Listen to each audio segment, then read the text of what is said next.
Hey everyone, happy Friday. How are you? I'm by myself again. Well, I'm not by myself with you all in the chat. It's nice to see you. So, hey, you doing? Hey, Carla. I just talked to you on the phone or on the text anyway, on the text machine. I've dropped my phone 3 times in the last hour. The last time it went in the sink. So, it's fine though. There's some bubbles on the screen, but it's working.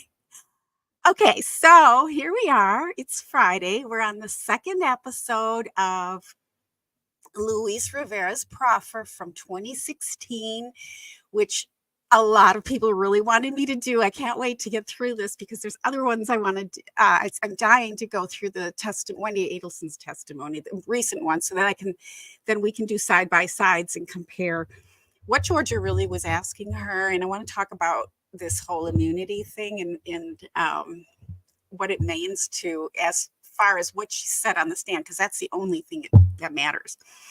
So let me see. Hold on. Can you all hear me okay?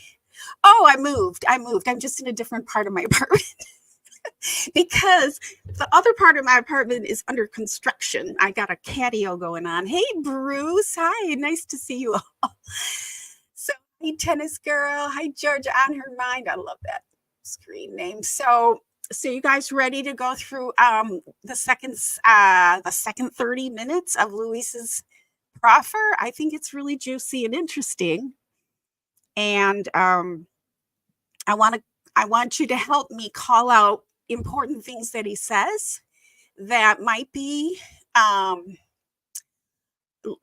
useful in future trials. Donna Adelson, perhaps Harvey or Wendy Adelson, if they are arrested. We know they have been named co-conspirators. They're unindicted at this point, but he's been his testimonies and proffer has been very valuable for all of the guilty verdicts so far. So I'm just curious if you guys can help me if there's anything new. Okay, you're ready? Okay, let's go. And then tell me if you can hear. Okay, it's a little bit soft, so I'll put the volume on as high as I can.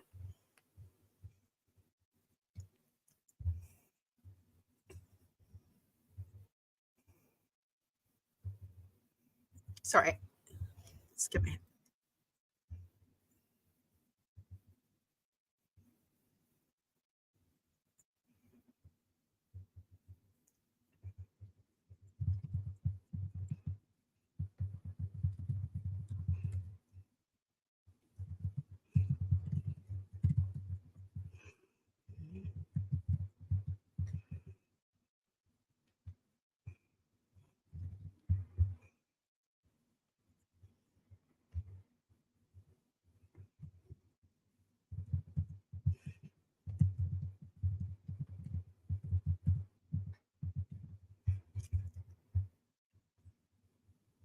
Okay, so you guys are not hearing Luis. Okay, let's see what's going on. Oh, duh, because I didn't put him on the screen. What is wrong? You guys, I am so out of it lately. I'm still taking cold medicine. I am so sorry. I'm glad I asked. I'm like just sitting here talking to you in the chat, thinking you can hear what I'm doing. Let's try that again. Okay, we're at 30 minutes. Last time I went on live, you guys, I didn't tell you I did this. I think it was Wednesday. I was like chatting away. It wasn't live. I'm just so out of it this week. Oh my gosh. Okay, let's try again. Tell me if you can hear it now. Come on, man. So this first trip, do you know where the $5,000 came from? Katie gave it. He said that? Yeah, I'm like, who gave you the money? My wife gave me the money because that. Okay, so did you hear Isom ask Luis on the first trip, did he know where the $5,000 came from? Did you hear that? I hope. If not, I have to take my headset out. You can hear, yay. Okay, let's go. Okay, so this is 30 minutes in. If you missed the first, yay. Hi, Hugh. Hi. Thanks for that. Geez, I am so out of it lately. Okay, so this is the second 30 minutes. If you missed Wednesday, you can feel free to replay it. For anybody who's watching who doesn't want to hear me talk, hi to you. I understand. I have a link pinned to the top and in the description, as I did on Wednesday, of this full proffer without any interruptions. So you have options. All right, so let's go. Hi, let's all say hi real quick. Hi, Hugh. Munira, hello, beautiful name, favorite name, Georgia on her mind. Yay, I'm so glad you can hear. Hey, Carla. And I know Judy was here a few minutes ago, but she is tired after a long day of work. And she also just had a great video going over the I don't want to misquote it. It's not the evidence list because we're not that far yet with Donna's case, but kind of seems like premature, but I guess Donna's gonna have a defense. You Hafner. Yeah, so great. Okay, so let's roll. Let's roll. The other lady gave her the money to give to him. Like, look, this is just to let you know that I'm real. Like I'm honest about what I'm gonna give you. Okay, so again, he just said the lady gave her the money to let you know that I'm real. In other words, to let you know that I'm good for the full amount. So like a down payment type of thing, some spending cash. Did you hear it? And hello, Wesley. Nice to see you too. Wow, are you a relative? Hugh. Okay. Like saying, good out. Then the next trip is when he had like $2,000, and he gave me $200 out of that shit. Kept it in my pocket. Okay, so he's saying that Sigfredo got from the lady. He didn't say from Katie, but he'll explain that. $5,000 on the first trip and $2,000 on the second trip, and he gave Luis 200 of that. Right now, and how to use my $200. Good, I think it's You doing that? So we know we're coming up on that first trip. It might be hard to think back, but how many cell phones did y'all have? I always kept my two. I have two phones. You had two phones that first trip you came up? Yeah, always. First trip, second trip, my whole fucking life. Okay. Do you remember what the numbers were on the first two phones? On my phone. Jessica don't know. She gotta have it. I don't know if it was 290. I can't remember the number. Jessica don't know. She'll know. He can't remember his phone number. And if I didn't have mine for the last 30 years, I probably wouldn't be able to remember either. I don't remember the phone. Okay. But I know he had a throwaway phone. Just one? Yeah, he had one phone. He had a throwaway phone. Right. I caught that too, Molly. I think this is where we were leaving off last week, that Katie said like a couple $100, didn't she, in the most recent trial of Charles Adelson? I believe that was a little puzzling because I thought it was always, maybe they never talked about it in that much detail before, but. How did you communicate with Katie? With her phone. Did you call her straight up on the number? Did you have any apps you was using? Did you have anything I was special? from, I think they both had throwaways. I don't know what phone she had, but I know the second trip, I remember her calling her from her, using her phone, because I know her. I know her number.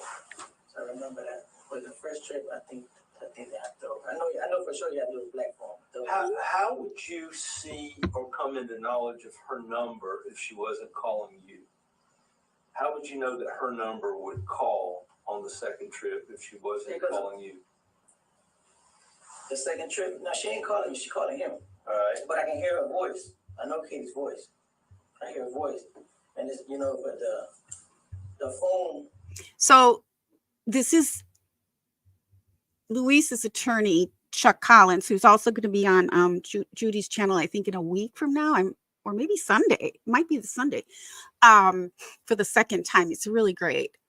And he's asking Luis some questions to help Detective Isom and also to help Luis bring about whatever statements they had, that he had given to Chuck and probably Monica, who's here in the room with them as well, prior. So there are several people speaking here. And if you're confused about who's talking or anything, just tell me to pause and I will. Yeah, we use the contact icon so we don't have to remember phone numbers. Yes, Luis is quite believable for sure. Yeah. Okay, let's go. Same. Wouldn't have no names on it. So when she called, you can see the number. And you saw it. Yeah, I seen Katie's number. I know Katie's number by heart. I just remember. So he knows Katie's number by heart, but he's also saying he could hear her voice and he recognized her voice, and he's known her for many years. I was thinking about her number that's last night. Can't think about the numbers and shit. Do you remember it now? I think the last phone number was 1612. 5-something, 1612, something around there. That's her number.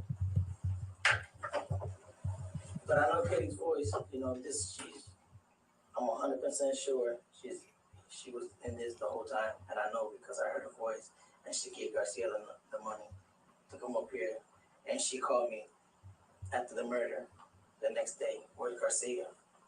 Did y'all want the money? Find that nigga. I asked somebody else to go pick them up. He ought to go pick them up for me. And that's under the truth. I ain't gonna say I'm fucking lying bullshit now, y'all. I got yes and lie about nothing. I don't want to talk, I just want straight try and like fuck everything. I don't want to know the truth.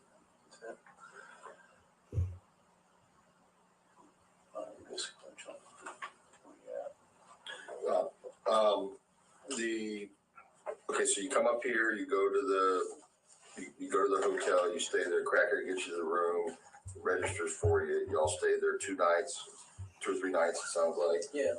Okay, so just in case you're not here, tell me if you have a hard time understanding, because it isn't the greatest recording. But he's saying the crackhead got them the room. Detective Isom is repeating back what Luis said in the previous 30 minutes, which again we covered on Wednesday night. But the crackhead we know has a name, and they're talking about the room that they stayed in. Same room, 109, 110, Yeah, 110. one of them, I think it's 110. I'm not even sure, but one of them. I'll show you the room that was in between 1 and 2. You go to the house, you already know where the house is. Did y'all have to use a map to get to the house? Or did he drive straight to the house? We drove to come to his house. We stopped one time and the guy like, man, I can't remember how to get to Tallahassee. I remember we grabbed the map real quick and like, okay, it's over here. Fuck, I don't need this. Threw it away and we drove straight away. Once we got over here, we went straight to his house. You're saying to get to Tallahassee, you had to get a paper map. Yeah, because he like, I can't remember, because he was drunk. He's like, man, I remember. So we stopped in a gas station. He bought a map real quick, looked at the map. He's like, all right, I don't need it. Boom. That thing threw it in the glove compartment. Like, all right, I know where we at. And he kept driving. So we got down here, we went straight to his house. So he didn't need any help getting to his house from the motel. He didn't have to pull a paper out no more, look at no address. He already knew everything. And that's when y'all parked down there on the it's the south side of Benton Road. 2116 his house. That's Markel's number. How do you know that? Because I remember when I passed with y'all the other day. Oh, okay. Okay, so Detective Isom is like, how do you remember Markel's address, right? But they had just done a drive-through because he was showing them what he did, where they went, and they also were looking for the gun. So that's why they had a little laugh about this. Like, how did you remember that? So, well, we just drove through. I remembered. All right, so. But I remember the first time when I passed by, I looked at the numbers, but I couldn't remember. So that's why when I try to go back around, if I could look at the house, I was looking at the numbers, freaking hit my mind. So I remember, you know. So he parked in that park where you had to stop? Yes, sir.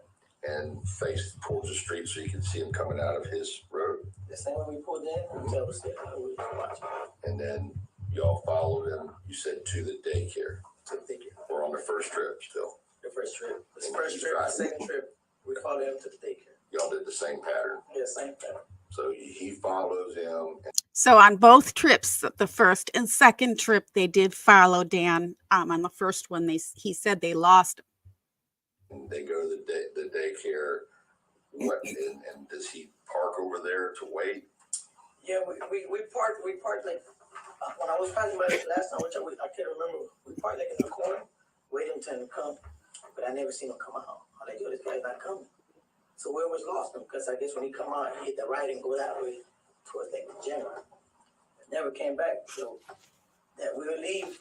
The first night was up here, we left. We were just went to going to Hooters. We ate some chicken wings, drank beer like crazy. Went back to the hotel, did pot and drank. Just hanged out. Like the first week was out here, we just for 3 days. We just scoped him out for 2 days, maybe a day and a half, and that's it. So he's saying they scoped Dan out for a couple of days. They lost him. This is the first trip. They went back to the hotel, partied. And so he's going back and forth from the first and second trip, but this is what he just said. Okay. And then if there's any time, I mean, I'll pause when I think I need to pause, but if there's anything you want me to go back to, or just type stop in the comments, and I'll keep my eye on the comments and I'll do that. And Wesley says, I love Isom and his laconic interviewing technique. Yeah, he's so laid back, but he's so smart. I was really looking at his language because I'm doing transcripts now of this, and I'm doing shorts every day. So I'm trying to get them right. It's very difficult because they're not coming, you use this auto transcriber, but you have to change half of the words. But yeah, I really appreciate Isom's language and style. Yeah. I don't know what that was. I'm sorry I didn't mean to put that on. What caused you to Private leave conversation. town? Why'd you give up and just go back home? Me personally, I told him, listen, man, I don't think this is gonna be worth it. That day, I'm like, this is not worth it, man. We should just get out of here. I don't think it's bad. I think about it, man. I gotta do it more. Okay, so this is the first trip. And this is when Luis said to Sigfredo, hey, man, I don't think this is worth it. Think about it. Think about what you're doing. And Sigfredo said back to Luis, no, I got to do it. Man, I got to do it. And of course, he's got to do it for Katie. Right, Tennis Girl. And we went over the first 30 minutes where he talked about that paper, but he'll go into probably more detail on that. It was from the paper that Charlie gave Katie. Katie gave to Sigfredo, and Luis talks about that paper. And this is long before any of us knew about this paper. Luis had mentioned it in his proffer in 2016. So Georgia knew about this. So, yeah. And okay, so I'm going to keep going here. You guys keep chatting away. This and that, all right, whatever. But we left, and then probably like a month later, the second trip, we like, man, I gotta do this, man. I gotta do this. So I just, that day he told me that, I thought about it all day, like, where the fuck this nigga's tripping. And it's all because of Katie, man. Like, she had him crazy. She'll go. So this was overriding throughout the interview, or the proffer here, his statements that Luis really blamed Katie for getting Sigfredo into this. And Sigfredo, as we know, is his best friend for a long, long time. And so he was trying to support him, trying to talk him out of it, trying to go along. A lot of people say he probably could have talked him out of it. I don't know that he could have. He said he couldn't. And it did come up. He's like, I could not talk him out of it. Is it clear where they knew to find Dan? Yes, it was from that paper, Maui, and that came up. And it'll come up in continuing. He makes it very clear that Sigfredo had a piece of paper. It had a picture of Dan, the address, and other details. Very clear as a day.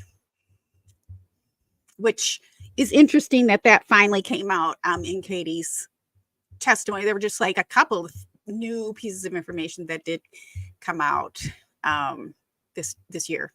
Cheat on him, and I guess she told him, if you want me back, you gotta go do this shit. Because when we came back a week later, they were together again. Like, we went to the park. We was in the pocket fight on Brother's house. Everybody was hanging out. It was crazy. So I'm like, she had them all messed up. She had them all confused. So Were you present in any of those conversations when she says, if you want me or want me back or anything like that, you got to do this? No, but me talking to him, he's like try to say something, but I know my friend I grew up since he was 5 years old. I'm like, all right, let's go, man. So he's saying, I've known my friend since he was 5 years old. They've been friends since they were 5 years old. And he talked about that earlier in the statement. And he's like, I know him, and he tried to talk him out of it, and there was just no talking him out of it. I really know why you're doing this for. You're doing this because you're stupid as a wife. Let's go. So I went with him. But it's all her. It's all fucking Katie's fault. We're in this shit. It's all effing Katie's fault. All of this. So they weren't together during the time of the murder? Where was he living at? He was living in Biscayne 186 between Miami Beach and Biscayne. In a house, apartment? Apartment. Was he living with anybody? He was with, at that time, was staying with him. I think he was staying there because she'll go drop the kids off and Garcia leave, go get fucked up, go to Shrimp's house, stay in Shrimp's house, and leave the kids with Hibaro. It was Shrimp. Who was Shrimp? Tati, I call her Tati. I think her name was Tati. But I just call her Shrimp. That was like his girlfriend. His girlfriend? Yeah. Okay. And she'll go harass him. Every time he was over there, she'll go pass by, drive by. Oh, motherfucker, I see you. Throw a picture of the house into his phone. Like, you fucking this guy. And then you over here harassing my dog live. My dog live his life. And do you, because he was showing me the picture. You know, what this girl through, she around. Like, and you like it. And you love it. So, what's the use?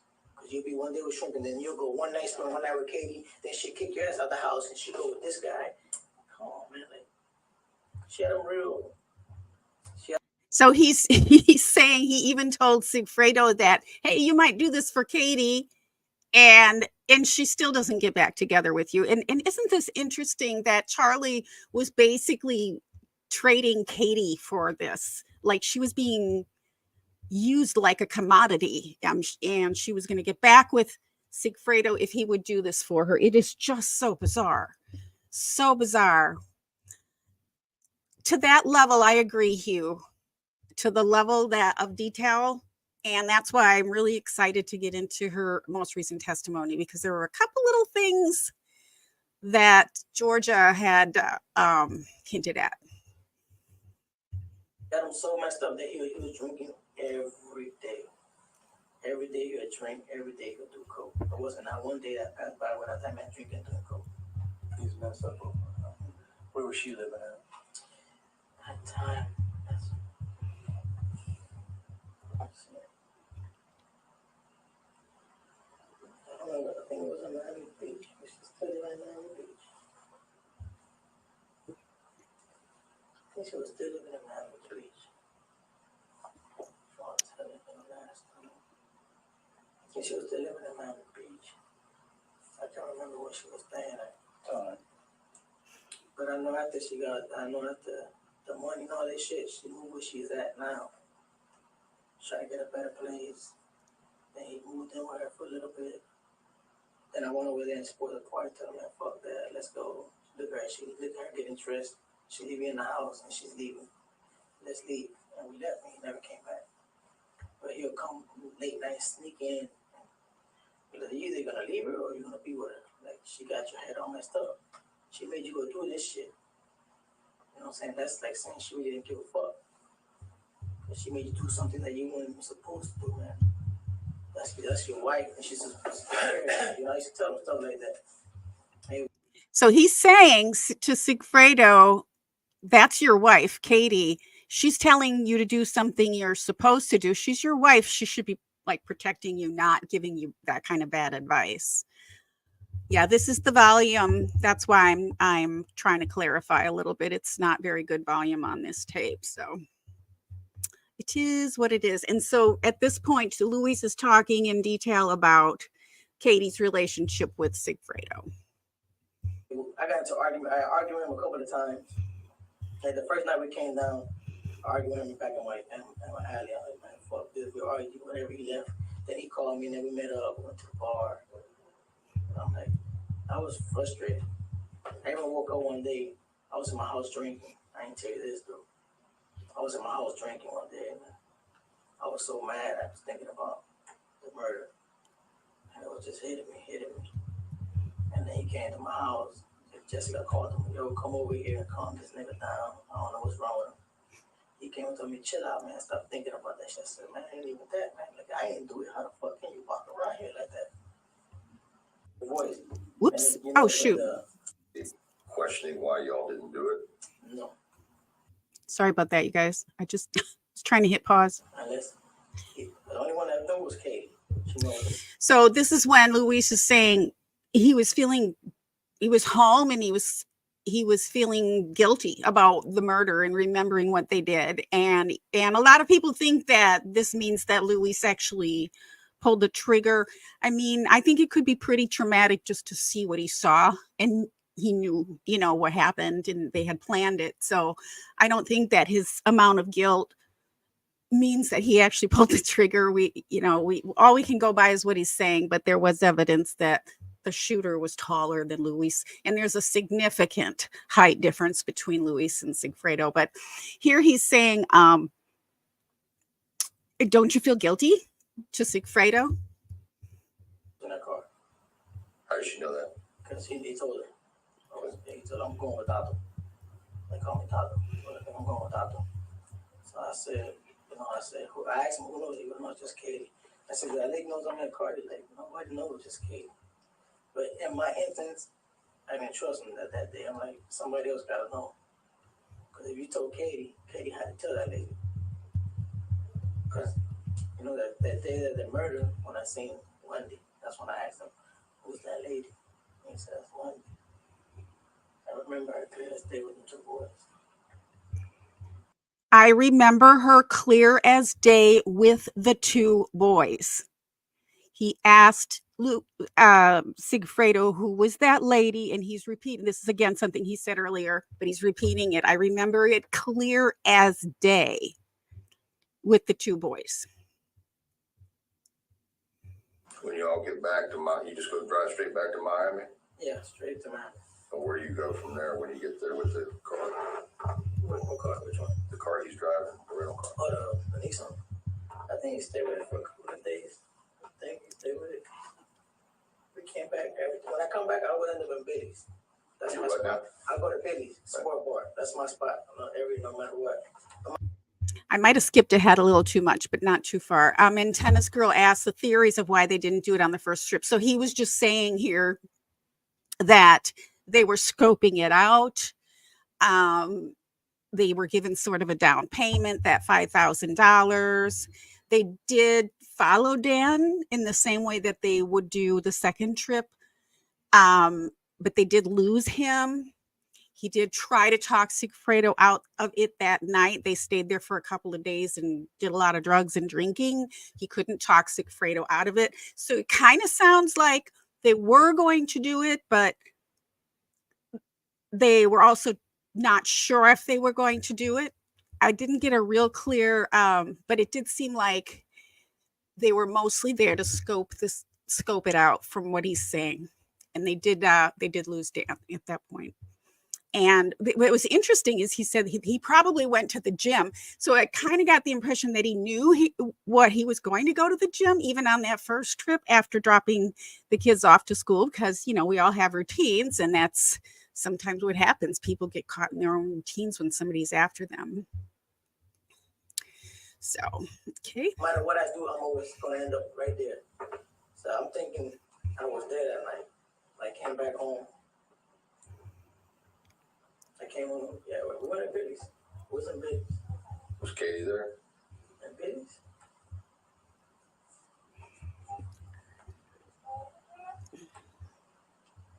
I don't think so. Did you all go straight to Billy's, or did you go to Jessica's first and then Billy's? No, I stopped at my house, take a shower, change up, got dressed, went to Billy's. By yourself? In my house, yeah. That was my house. He left, he went, I don't know if he went to see Katie or he went to Shrimp's house. So I said, look, I'm finna take a shower and relax. I'm gonna get some coke, and then we ride. He met me in Billy's, because I went to Billy's in my car. By yourself? Yeah. I went to Billy's. It was me, my brother, and him. I don't know if Ricardo came with me. Don't know if I picked up Ricardo that day. Can't remember. Can't really remember that much. I'm not seeing a lot of, But I always end up in Billy's. I go Billy's by myself, everybody with me was there. Was there a discussion about not doing the hit? Not at all. There's no discussion at Billy's between you and Tudo? Mm-mm. So what was so at that point, was it just like, we're just not going to do this? Or was it, we're not going to do this now? And we didn't speak about it, so I figured like it was kind of dead. But then, okay, just to make sure you guys are hearing this. So he's talking about when they got back from Tallahassee, Luis went to his watering hole named Billy's, and so detective, and they were talking, and he in Detective Isom said, so did you decide you're not going to do this, or you're not going to do this now? And he said, well, I thought it was dead, because again, he was kind of trying to talk Sigfredo out of it, and to talk Sigfredo into thinking about it. So just for clarification, if you can't hear, that's what they were saying. he told me, look, we gotta go back. Same night? No, like I think a couple of days after, about 3 or 4 days, that we gotta go back up there. Anybody want the rest of that $5,000 back? They never told me about the money, if they wanted it back or not. But I know the money was paid, that he had to do it. And give you interest, you gotta go, you gotta go do it. But we never spoke. I never really spoke about this shit that much. Never spoke to him about it. Never came back and told him anything. When it happened, that day to me it was dead. I buried it. The same day it happened, I buried that shit. Never told nobody nothing. I stayed quiet with it. I never spoke to him about nothing. Never told him nothing. But I know. Okay, so he's saying, I didn't take money after that. I didn't speak to him about it. I know we came back. I remember him telling me we're going to have to come back. The day we left, we're going to have to come back and see what's going to say. But Sigfredo said, we're going to have to come back. We have to come back. But I really wasn't up to it, but we came back and everything happened.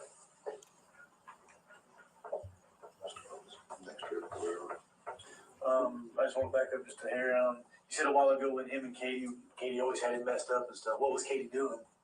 I mean, you said she was going seeing somebody. Oh, she go see the dentist. Who's the dentist?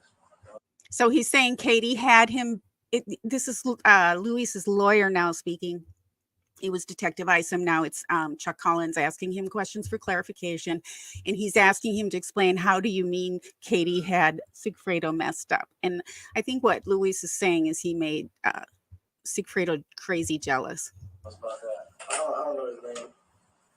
I don't know his name. But the only way I knew his name, I guess, I used to talk to my wife. She'd be like this. She's with a dentist. I'm like, oh, I already knew she was talking to the dentist. He told me his name, but I couldn't remember. Right now I remember his name because it just came to my mind. But at that point, he'd be like, this bitch over here cheating on me. We used to work together. We left the job one day. We left work. We went to a restaurant. And I we coming over here for it now because she's over here cheating with me with the dentist she's working. Okay, now this is when he's talking about when they saw Charlie, Magbanua, Jeff Lacasse, and Wendy at the restaurant.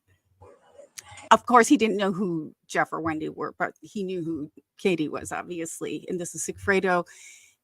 Just again to help you here, Sigfredo and Luis are in Sigfredo's truck. That was like the first time that he told me, that's fucked up, and you over here stuck in this hole. Like, come on, you're not the only guy, man. You go get whatever you want. Like, leave her, but I know he wanted to get the car and smash right through him. Like, yo, I'll get off the car if you gonna do all that stupid shit. If you gonna run the car into that restaurant, I'll get off the car. He was that jealous, huh? He was jealous, real jealous. He's real jealous about Katie. But he didn't do that, though, did he? No, of course not. I think I wouldn't even be here. I think he would have been in jail. He never approached that dude or anything like that, right? No. Never did that. Never. I know he told me that the guy looks like him a little bit. How the fuck the guy look like you, man? This is funny. So he told me one time he was drunk. I looked at him and I laughed. Like, you gotta be drunk. So this is kind of cute. It's kind of funny. He's saying that Sigfredo told Luis that he thought that Charles Adelson looked like Sigfredo. They looked, I guess he thought, I don't know, but Sigfredo thought that was pretty funny. For real. I remember him telling me that. But They're like, okay. So we move up in time. You said he's talked about going back down. Tell us what's the next thing that happened to make all that happen. no, the next time they gotta come up here, so we came up. That's when I rented a Prius. We came up, we took the travel Prius that night. How much warning did you have that you're going to take this trip, or how much he starts telling you? He told me one time, and that's it. And then the time that he came, he told me that one time, yo, we gotta come up on all right, whatever. I thought he was bullshitting, so yeah, all right, whatever. Because he was drunk. So. Because you're working.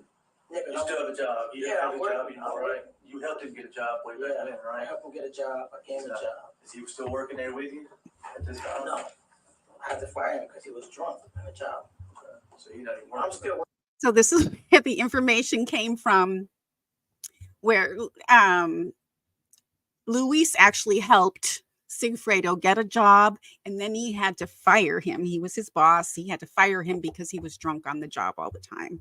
And so for people who are saying that Luis is smarter or whatever, and a lot of people are offended by saying that he's smart. I'm not offended by that at all, but he's definitely a higher functioning human being on many levels than Sigfredo is. So Working. I'm like, yeah, okay, whatever. I ain't really paying no mind.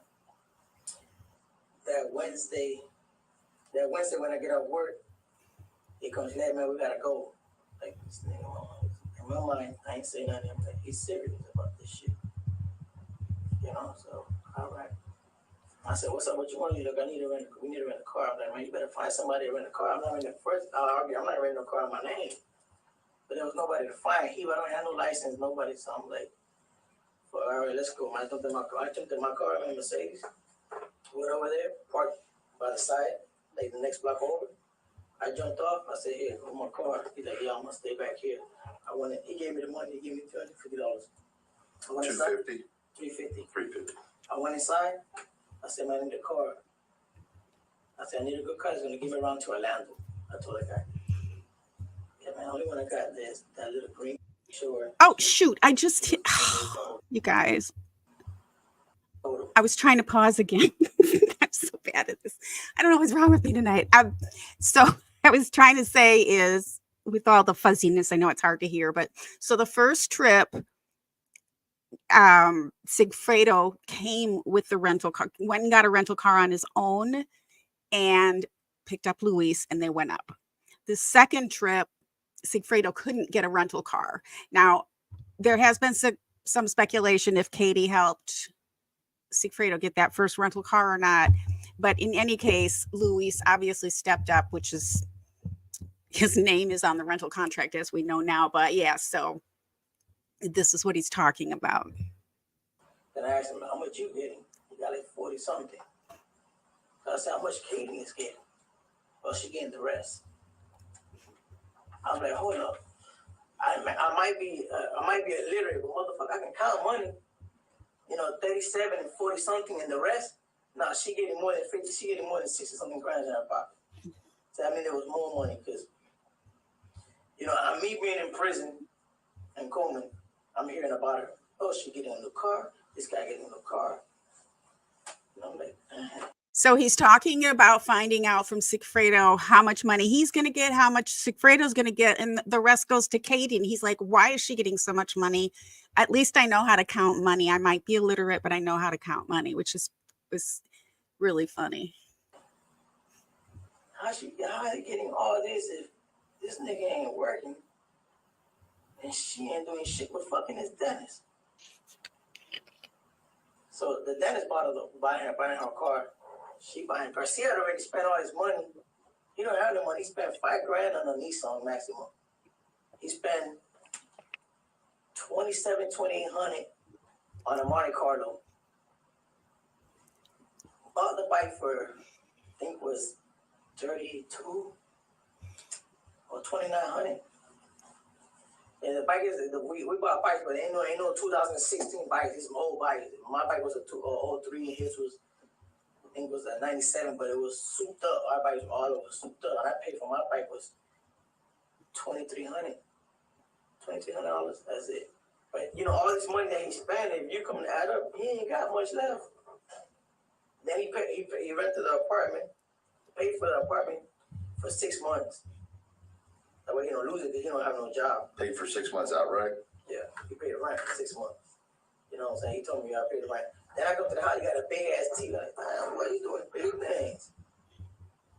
Where you getting this money from? Cause I know you spend all your money. Like I know you spend. He like, man, I'm down to that 3. I remember he asked me, yo, let me put some money. And I told him, man, I ain't got no money. I did. So I ain't got no money. I already knew what he wanted for. I like, what you want? They had me for $20. I said, well, you're $20. And I'm finna get coke. I said, why you gonna go buy coke if I sell coke? You know what I'm saying? So I'm like, you need coke, I'll give it to you too, though. And nah, but I don't want to just be like a Hoover and trying to ask you all the time. I just want my own shit. I gave him coke. I said, you do what you do, however you get your money. But I knew he could get his money. You saw the TV in the new apartment and everything. That's well after the murder. Yeah, right after the murder. I mean, time had gone by for a while. Yeah, time had gone by. Only been like about, say, like 6 months. 6, 7 months, 8 months. The money blew fast. But you're saying, what I'm hearing is, I know he already blew all his money, but somehow these things are still coming in. Yeah, it's still coming in. Like, where it's coming in. And then I remember asking him one time, what you do with your money? Oh, I stashed some of my money in Katie's car. I said, you stashed some money in Katie's car? And you think that girl won't look, it's clean her car and look at fine. He's like, nah, I stashed it real good. But I never asked him where he stashed it. He said he stashed it in the car. So I'm like, man, you was lying. And my mind, like, to me, he was lying because you kept getting money. You bought all these toys, man. You buying shit left and right. Your car, the Nissan broke down. You destroyed the car. You had to fix the transmission. You had to fix this. Like, fuck. The Monte Carlo you bought is an old school Monte Carlo. It needed work done to it. I just love how Luis is like Sigfredo's little mom. He's trying to take care of his friend. He's trying to help him see the wisdom in the stupidity of, buying an old car, throwing money at. I mean, it's just, I'm sorry. I find it endearing. I really do. I tend to see the good in pretty much everybody, but I know that's not always the popular opinion, but I just think that he sounds like a little Jewish grandmother here, and I think it's cute. You probably put 2 or 3 grand into it already. Every bought for 27. I think bought it for 27. And the Nissan was 5. The Nissan was $5,000. And you said his bike was $3,200. Yeah, $3,200. And you only spent $223 on yours. Yeah, I only bought me a bike. I ain't buy nothing else. I bought Jessica the little raggedy ass Toyota for like $200-$300 for my best friend. That's it. You said that she had gotten a car. Tudor wasn't working at the time, right? You said something about somebody gave Katie a car? When I was in prison. Oh, okay, that was later on. That's later on. Okay, that's later on. Okay, so I got nothing to do with none. I was just bringing like how y'all keep getting money, how y'all keep getting all this stuff. So going back to when you're talking about he wasn't working, was Katie working? Do you know? So Luis is doing a good job there, because this is his attorney saying, how did you know? Katie got a car too. And he said, hey, I was in prison. I don't really know the details about that. So he's not overstepping in his statements. He's just saying he had somehow heard about it. So I appreciate that. Yes, he does. Sometimes he makes good sense. You don't have to call him smart, though. I understand. Yeah, she was working with the tenants, I believe. She was still working with them. She was still working with the tenants. Okay. So when he stashed his money in the car, what kind of car did she have at the time? That same car, she has a Mitsubishi. Mitsubishi. SUV, the white one she has right now. White SUV. All right, so he says, hey, we need to go back. We have to go back. I'm going back. And the money's already been arranged from before. To make another trip, you're not going to get promised any more than what you originally promised, which is 30 plus 5 plus 2. And so he basically says that you go to the rental car place, you get the Prius, you go drop your car off. Yeah, that's what I'm hearing. Yeah, yes, sir. Okay, and then what happens from there? We came up here. Same 2 guns? No more. It was just 1 gun. Okay, I thought both guns went both trips. No, sir. Just one? Just 1 trip. Short nose, long nose? Short nose. What happened to the long nose? Probably left it home. I don't know what he did with it. Who knows? You left it at home? No, he probably left it in his house. Okay. I don't know what he did. I went into one gun. Okay, so short gun, the one you got from the black guy in the neighborhood for $150. Yes, sir. All right. And you haven't shot up all the bullets yet? Nobody shot any either one of them? How do you know it works? Because he tried to hold through the fucking car. That was an accident, though. I'm talking about. I'm sorry. This part, they're talking about which guns they took the first trip and then the second trip, the fatal trip. And he took the one gun on the second trip, and I think he said he bought 5 bullets or something like that too. And so we went through that earlier in the first 30 minutes on Wednesday. But this time he's like, well, how did you know the gun even worked? Right. Because he picked this gun up for $150 on a street corner from a kid. And he said, because he shot a hole through the gas line of the car. So, but he was like, yeah, but how would you have known if he had not done that? But it's pretty ridiculous how out of control Sigfredo was. About before he even left Miami. Oh, no, he ain't tested or nothing.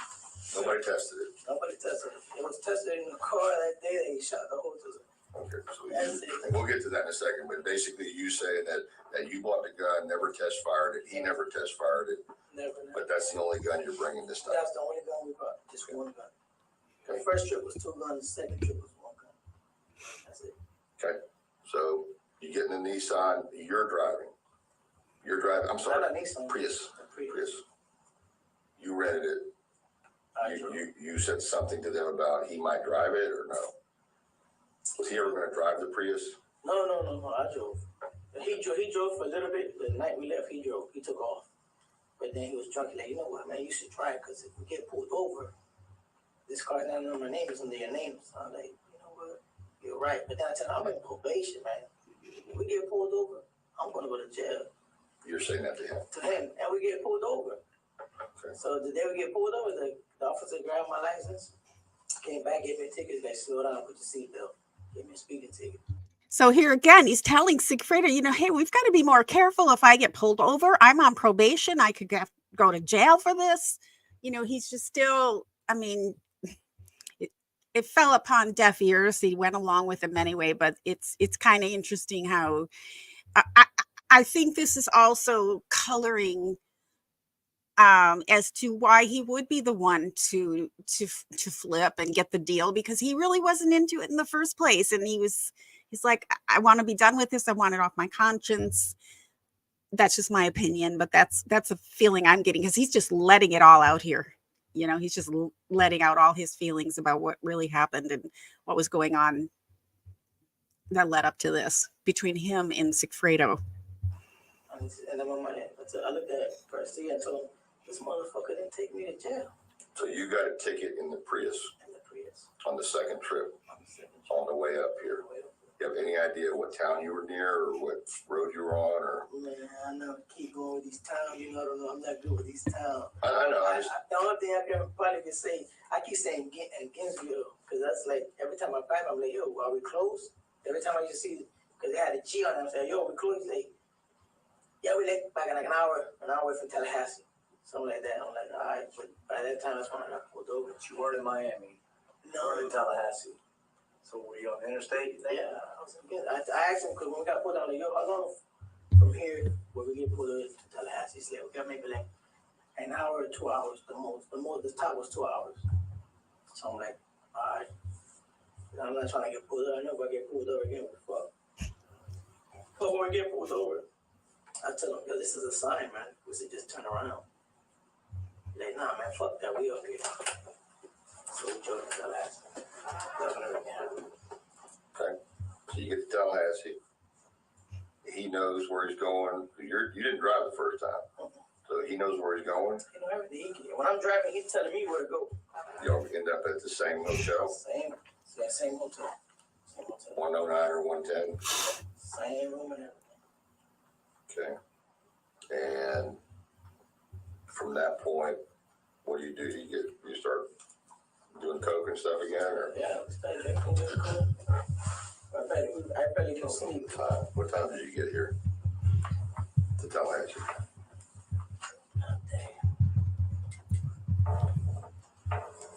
How to be like, we left early that day, right?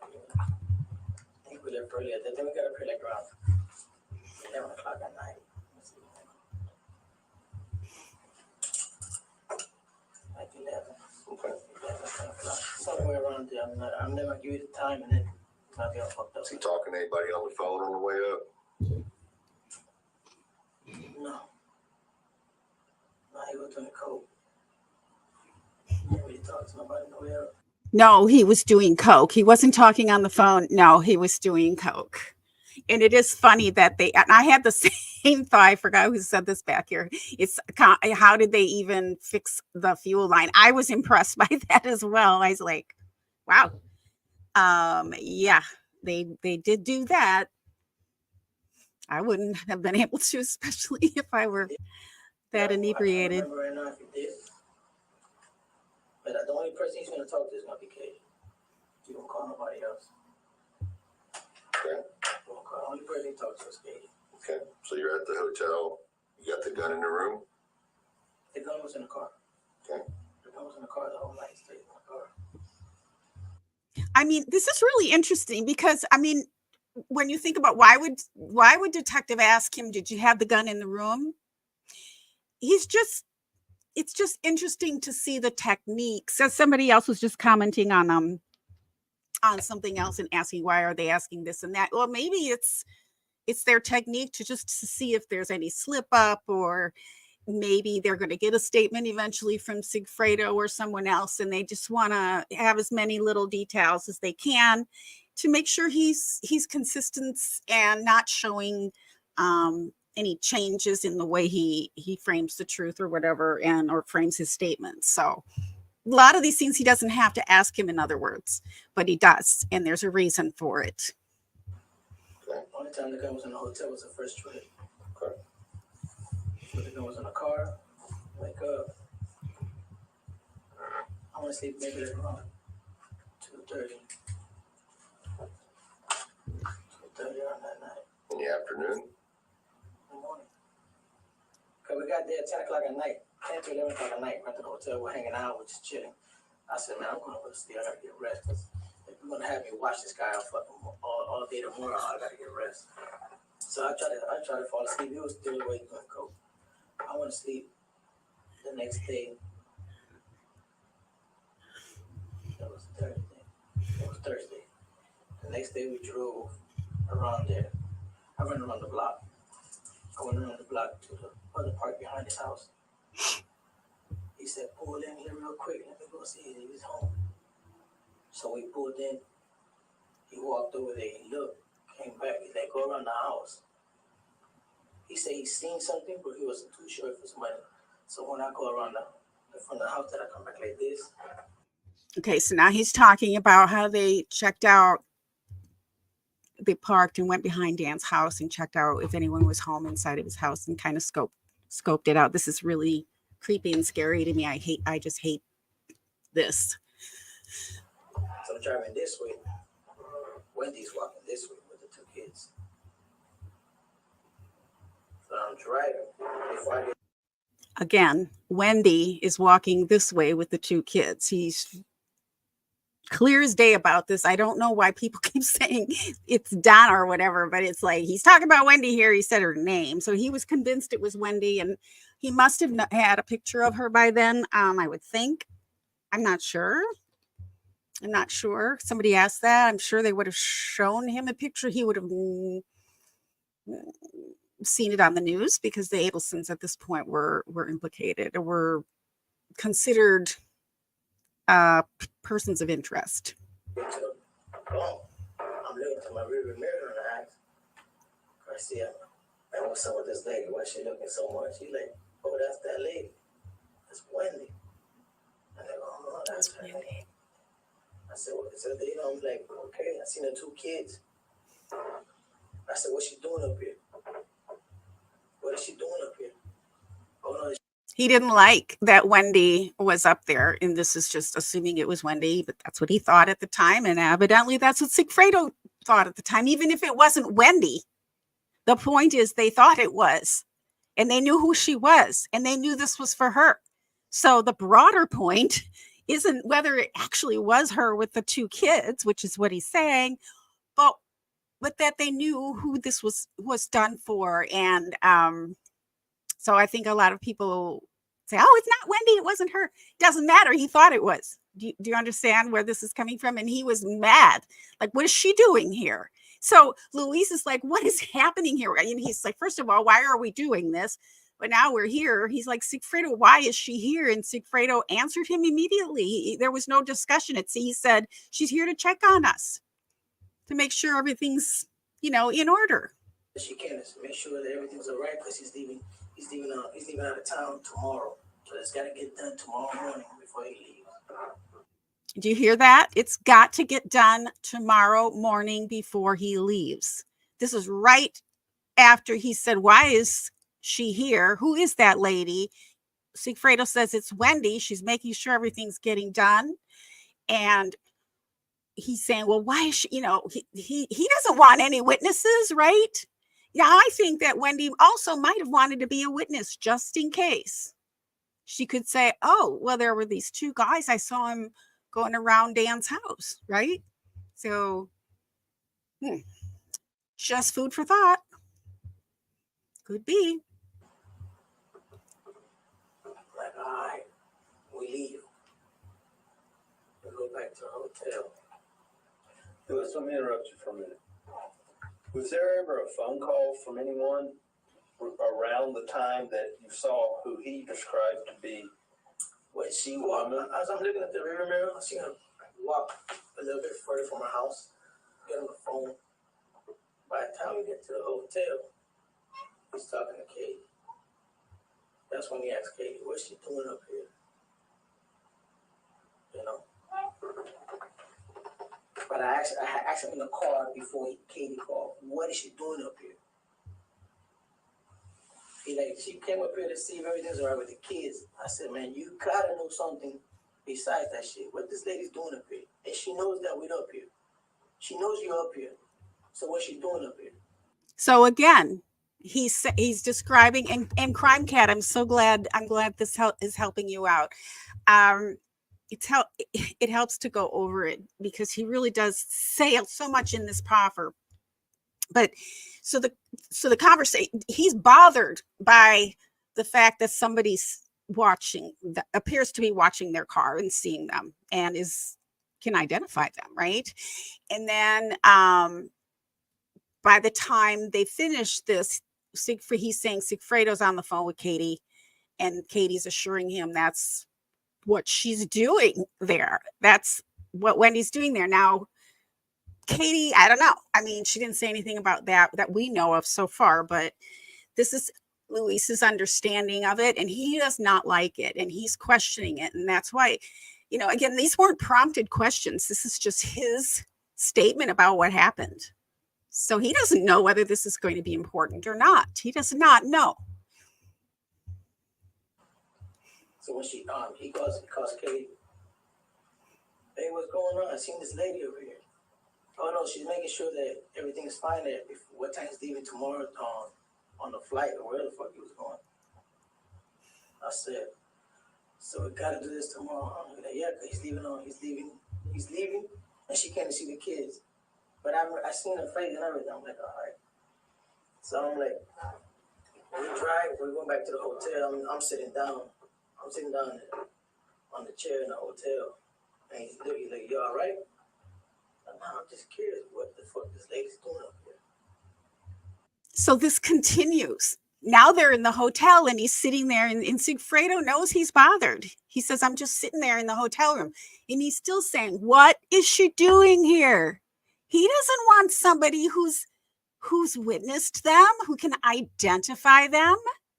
And that was going to be plan B if necessary with Wendy. Or plan C, another plan. So this is taking up a good chunk of time, and they're not questioning him. This is just coming right from his memory, and this bothered him. He was concerned, and he was convinced it was Wendy. And Sigfredo and him talked about it.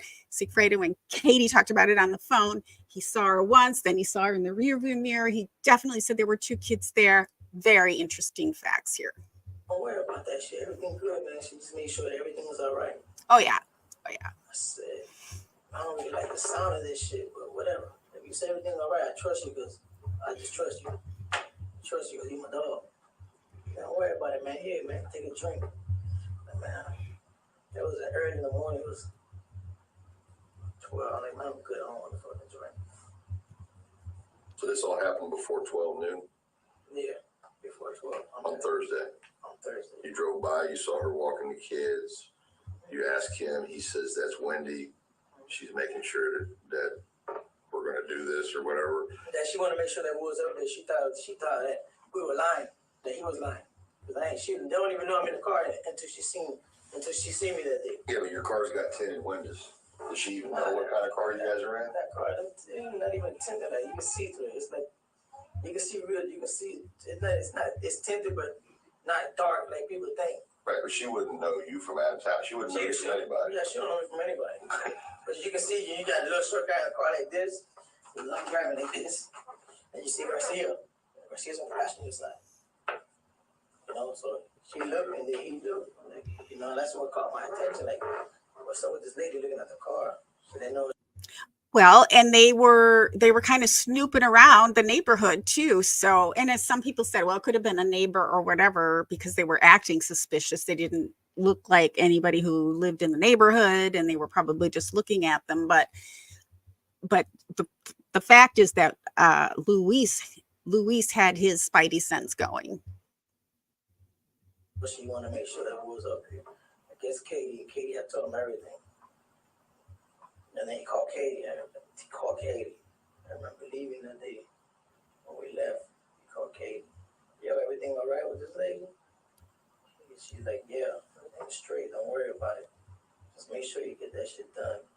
You hear that? Yeah. Or he tells you that? No, I can hear her talking on the phone. You're in the car or in the motel room? No, I'm in the car. We're still in the car. We have pulled up. Every time before we go in the hotel, we sit in the car for like 10 minutes. We don't go, we just start going, because I'm sitting down like, yo, you see that camera right there? You know, it's facing that way. You see that one over there? Yeah, man, how you see all this shit? I said, because look at that camera over there, man. I tell him, yo, you gotta start drinking, man, for you to pay attention. So he's pointing out all the security cameras to Sigfredo, and Isom laughed because he's like, if you wouldn't be drinking so much, Sigfredo, you would be seeing all these things happening around you. So this is important because Isom is asking him, did you hear her say that, or did he tell you Katie said that? And he said, no, I heard her, because then it's hearsay if he didn't actually hear her himself. So very important that he asked that question and clarify. So you hear her voice saying that he recognizes her without question. He doesn't have to ask. He don't even have to call and ask none of this shit. He already know. He's already saying, why is Wendy here? Yeah. No, I asked him why she's up here. And then he relays to her on the phone. Yeah, he relays to her why she came up here for. Okay. That's the conversation. So it's not a question of if it's Wendy. He already knows it's Wendy. Oh, he already knows it's Wendy. And he's telling Katie, why is Wendy here? To make sure that he was up here, make sure he was in line, that she was just paying him for nothing but. So Tudo's met Wendy. Yeah, I think he did. Matter of fact, I ain't even gonna answer that right there, because I'm not 100%. Okay. Did you know Wendy? No, not at all. You ever seen her before? Just that day. That day I seen her, that Thursday. Boom. Okay. This is really important. There's no question it's Wendy. Either one of them. And he didn't call Katie, and Katie said, no, that's not Wendy. What would she be doing there? She could have made it up and just said, well, maybe she's just there checking you out. She might not have said she was, but in any case, all of them thought it was Wendy. Okay. And it's reasonable to think that she might have been. I mean, she was there at the crime scene, driving up to it, right up to the tape the next day. So no surprise that she was there patrolling. So, okay. And Hugh Hefner says, he certainly has provided a lot of good information. Yes, Carla, Judy, excuse me, sorry about that. Judy, yes, there was a situation with the alarm, and Wendy saying that she went and turned it off too. That was in her, I believe that was in her interview with Isom the day of the murder. Yeah, there's a lot to this. Okay, let's see where we are. Okay. I'm not gonna say I never met her, I never seen her. I don't know if he met her or, but I know he said that's one thing. All right. And Katie says she wants to make sure that you guys are. We make sure that was up there. And you heard her voice say that. Yes, sir. Okay. All right. So you're back at the motel, and he wants to start drinking. It's before noon. Yeah, we hanging out now. Now we in the hotel hanging out. Ready for the next day. I'm like, man, listen, don't get drunk, man. If you want to do something, you gotta do it right. Man, he was toasted, man. Wake up in the morning, first thing he does, chug. I was taking a shower, like, don't tell me you're drinking, man. Man, I'm only taking a shot. Everything gonna be all right. He was already taking bumps. I'm like, oh, man, fuck. So at 12. So my guess is that, Sigfredo is obviously drinks a lot anyway, but it does seem like these two really had to get themselves jacked up in order to pull this off, because this is not what they did normally. This is not, Luis, was a gang member, and he said he robbed drug dealers, but he never killed people. He was never hired to kill someone. So this is not something that they ordinarily did. So I think this is a really good stopping point, because now we're getting on to, unless you guys want me to keep going, let me know if you want me to go another 10 minutes or something like that. We're going to hopefully be able to finish this off tomorrow night. If not tomorrow, we'll break it up and do tomorrow and maybe Monday night to finish it off. So I want to get on to Wendy's testimony by next week. So yeah, in Louis, he's just telling it like it is. He really did not want to even be there. He didn't want his BM to take all the money. His BM. I don't know who the BM is, though. Okay. Should I keep going for a few more minutes, you guys? We've been at it for about an hour. Let's go maybe 10 more minutes. 12 noon back on the Thursday. You're there, and did you go anywhere else? You had to go someplace else because the car has to get shot. Yeah, we were driving around. That's when we seen that black boy with a car. We was driving around looking for coke. Matter of fact, he was driving around looking for coke. We had went to some bar. I don't remember where the bar was at. He said, man, let's go around here because I know somebody got to sell coke. But we bumped into him in the road. In the road? Yeah, the road. We're driving, bumped into him. I thought somebody already had his number. Yeah, Garcia got his number. Garcia was trying to call him, but he wouldn't answer. He was trying to call him, he couldn't answer. So I told him we bumped him in the road. But he, yo, what's up, dog? He's like, Papa. I think he's like, hey, man, we need some party. Like, follow me. So that's when we followed him. I'm in the back following him. That's when Garcia, I don't know what he was playing with. I don't know why he was playing with a gun. I don't know what the Thank you. I'm driving. I'm like, Joe. Yo, what's up, man? You all right? I don't know what I do with the car. Like, they want to move on. Yo, this car is not moving. What you did to the car? I was just laughing because he's so stupid. I'm like, what you did to the car? He's like, oh, man, I don't know. I said, we don't got no gas. How the hell we don't got no gas? So we stopped. She looked on. He's like, oh, shit, it's a line. I said, you shot the line? Are you serious? Are you serious? So we pushed the car outside the road. The black boy came, like, man, y'all come with me to the auto store. I said, I'm not going nowhere. I mean, these two guys were not inconspicuous, were they? It's amazing that they didn't have, like, they were pulled over by the police for whatever, speeding or whatever the situation was. They shooting the car on the inside. I mean, it's just, if it wasn't so sad, it would be comical. I'm still in the car. I'm in the car. I'm still in the car. They come back. He's like, man, we gotta check the car. I'm like, man, get out the car. Like, man, get out the car. Fuck, what you scared of? It's not scary, it's just being cautious, man. I wasn't trying to get seen by nobody. So I got out the car. I'm outside the car, and while they jacking the car, I'm right here talking to the black lady. Right. He's saying, I'm keeping my head down. I'm trying not to be seen by anybody. And that's why he was so annoyed Wendy was there. Why was she there? To identify them. Ah. Stupid, man. He's like, what happened? I said, I don't know what happened. The hose, he signed something here. I didn't want to tell him what happened, you know? I said, I don't know, I hit something. But he had to fix some small little holes because he's a little mechanic, so he fixed it up. But I was outside the car for like, maybe like 10 minutes. We jumped back in and we followed him. Followed him to some trailer parks. Like some trailer park. I ain't pull up on the park, I just pulled up on the side. Now wait for me right here, he went and got some coke. Went back to the hotel. Yeah, I think he followed us. He rented the hotel for us. This time he rented it. He rented the hotel.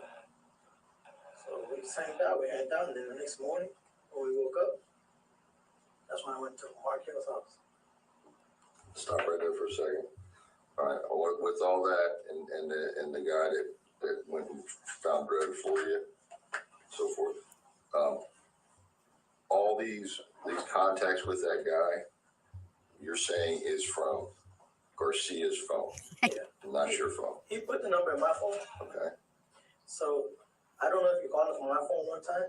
I think he tried to call him one time off my phone. I told him, no, don't call nobody out of my phone, man. I don't know this guy. And first of all, I don't even like that guy. That man, we straight. You ever heard name? No. You don't like him. Never knew his name. Never heard his name. But yeah, I think he called him one time from my phone, and then he tried to call him out of his phone, like, man, or whatever. I ain't paying no mind. But he rented the hotels for us. You know, he rented the hotel. It was twice because, you know, we had to check out. The first time we came up here, the second time was the same night that we was there the next day. We had to rent it again. And so he gets you a hotel, and you made it sound like it was a hotel that was closer to Markel's house. Yeah, the one that he rented, his name was closer to my house. Did he go party with you all in the room or anything? He was there for a little bit. He was there. Okay, so it does sound like it was a different hotel than the first trip because this one was closer to Markel's house. I do kind of vaguely remember that because Judy, the YouTube lawyer, AA Legal Focus, was going through the not evident. I can't. Okay, where's the word? What was filed today by the prosecution as to what they had, and they did have some hotel information, which is interesting. I think it was 2 or 3 different hotels. So they are referring to the person who helped them, who they made friends with, or at least Sigfredo made friends with on the first trip, who helped them to get cocaine and helped them to get the hotel room so that the hotel room wasn't in their name. And then Sigfredo kept his phone number, and he helped him get the hotel, the second room, and came in and partied with them. And some of you know that he did testify in at least one trial. And yeah, good point, Phoebe, for sure. Yeah, that would be it for Wendy. I don't think it would be on her phone. I have a feeling she's got a couple burners for sure. I really do. Now we're going to get close to where I'm going to pause for the night until tomorrow night, because then he's going to get into the very serious details of the following morning. But let's get to that point. Garcia. He was there. I was mad to say that day. Like, I ain't come up here to make friends. He was there with Garcia hanging out. Garcia.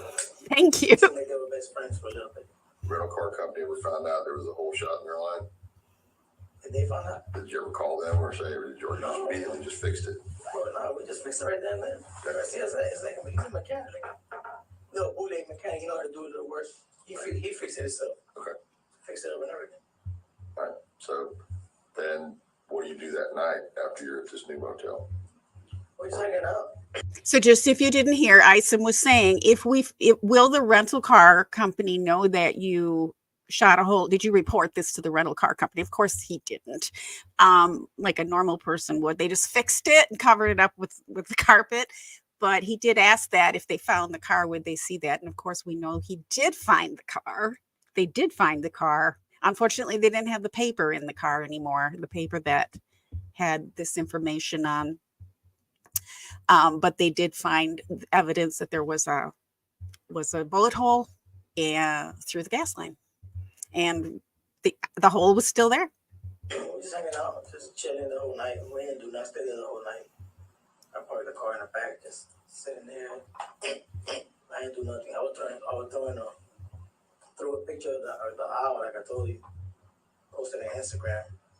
He saw an owl, a bird, I don't know what kind, it sounded like a barn owl maybe, that landed in the parking lot at the hotel and Take a picture. scared him. And what happened after you took a picture? What you did? I took a picture and put it on Instagram. Then what happened? So this is where he was saying he was out in the behind the hotel at the night before Dan's murder. He saw an owl and he thought it looked cool and he took a picture of it and posted it on Instagram. Katie calls Doodle. Tell him to take that shit down. If he's stupid or what. So evidently Katie was monitoring their social media, probably to make sure that they weren't posting anything. Wonder if anyone else was helping her do that. So, you know, I'm like, well, I took it down. I don't know if I took it down right away, but I took it down. So she like, why would he do that? He can't tell nobody what is that. And in my mind, y'all be talking on the phone all fucking day. Fuck you worrying about me putting a picture on Instagram. And this is pretty funny. He's like, you have phone records, have been talking throughout this entire time, and you're worried about me posting something. Like, it's pretty funny, but obviously he did take it down. Yes. Yes. Yes. Yes. Mm-hmm. Yeah, I put it on Instagram. She called him and told him to take it down. So I took it down. That's it. We just hanged out all night. The next morning we left. The next morning was a Friday. That's where I'm going to stop. First of all, this part, you know, I have to be in the right mood for, and it's very sad. It's very chilling. I do have like a 2-minute clip. It's about a 2-minute recitation of the next morning and what exactly went down. So that's what we'll start tomorrow. And I think it's going to be the same time tomorrow night, maybe a half an hour earlier. So hope you all can come back. And if not, replay it when you get a chance. As I said, by popular demand, I'm reviewing this, and then we're going to get to Wendy's testimony. If you want to see what I did review her 2019 and 22 testimony already, so I want to review her most recent testimony. A lot of testimony I want to review from the most recent trial because I didn't get to see all of it, and I was over on Mentor Lawyer's channel chatting it up, and so I didn't feel like even when I was listening to the testimony, I wasn't totally listening to it. So I want to go back through some of the testimonies, and so hope you'll enjoy that too. So great to see you all. Yeah, it was really nice. I'm so glad you joined us, and I'm glad it was helpful. And yeah, a lot of coincidences. Some of them are just coincidences, but yeah, so we'll see you all tomorrow. Thanks for being here. And if you're replaying, hi to you. And thanks for being here. I appreciate it. Bye for now. Have a good night.